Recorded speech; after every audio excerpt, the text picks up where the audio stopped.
Hi, and welcome to another edition of the Dyn video blog, done in conjunction with CircleID and ICANN Wiki. And today, I'm here with Jothan Frakes, who has held many different positions within the industry. And I think most recently, Jothan, you're with NamesCon? Yeah, I helped to found a conference called NamesCon, which is about the new domain names and existing domain names, and it's a domain industry conference, and so it's like going to an ICANN meeting, but there isn't the discussion around policy and governance and things like that, and so there's a lot more sort of business development and how will we use these and what's the kind of the natural use of a domain name. So it's really cool. But excellent. Yeah. So I bet one of the hot topics at NamesCon right now are the new gTLDs.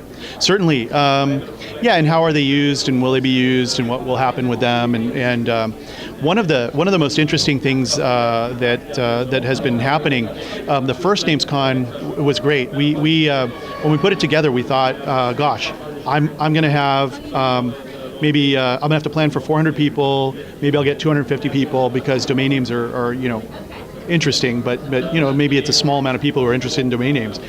And we had this high quality problem that 600 people showed up, right? And we had an incredible problem to solve with more people, and part of that came from more awareness around domain names. So I think that the new TLD program is creating a lot of knowledge about, hey, this is the new domains are really sort of a gateway into understanding domain names more and the opportunity around them. So the new domains created a lot of opportunity just by their sheer presence. Yeah. And then we had a lot of the registries talking about what they're doing that's different from like a .com or different things to differentiate themselves. So it was good. Yeah. It was a great conference. I was there, and I think you did an amazing job with it. So one question around the new gTLDs, now that they're out, what have you seen in terms of adoption and usage? Yeah, there are different websites. There's NTLD Stats. There is a variety of different, so what is it, NTLDstats.org, Registrar Stats, a variety of different places, right. Like even Domain Insight have information about the where people are at in the paces. I think .tba. Right. So there's a variety of places you can see about volume, but you can also hear about things like universal acceptance is a big thing too, right? Yeah, I was going to ask about that, because I noticed that in some cases you type just the domain name with the new extension, on some browsers it works and other browsers it doesn't. Is that the issue that you're referring to? VeriSign has introduced me in 2007 to a gentleman by the name of Gervais Markham, who works at Mozilla Foundation, and helps to manage a resource called the public suffix list. Okay. The developer community, people who make browsers, so the Mozilla Foundation makes a browser called Mozilla, and they have a close relationship with a variety of different browser. Firefox? That's Firefox. Right. Yeah.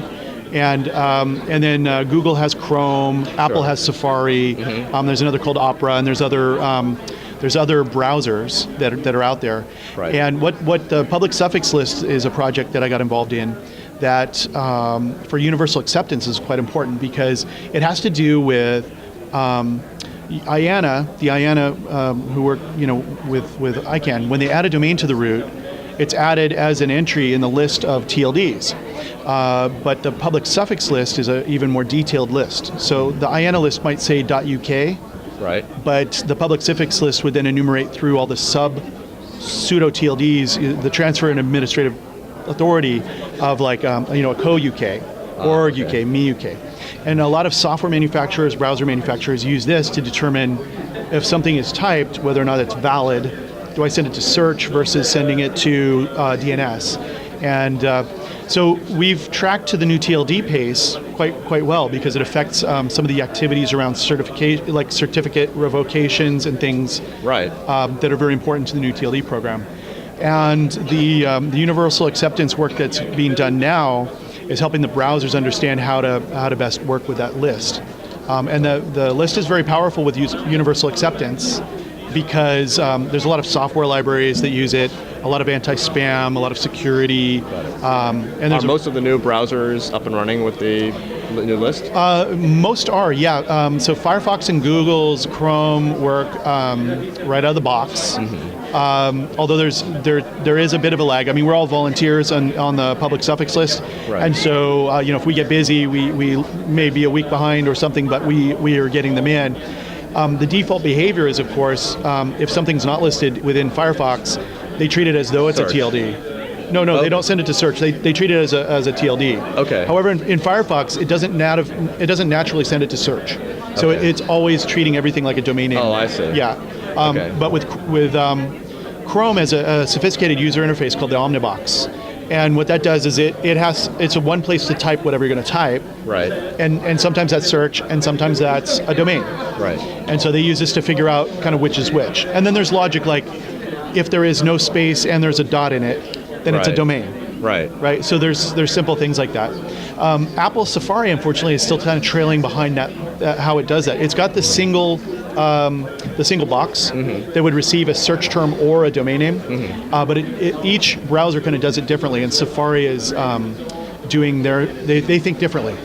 Got it. And so they're doing a different activity. Got it. And so there's community energy around getting Firefox Safari. like activity working and the- working in Safari. Yeah. Right.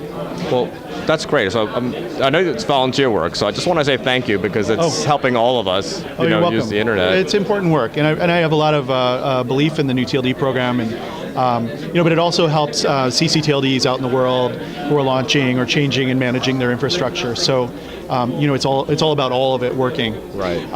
And I coordinate a lot with an organization called the DNA, which is the Domain Name Association, where we're working. There's a technical team that is working in harmony with the efforts that ICANN has on universal acceptance in this and many other areas. So it's all part of the whole picture.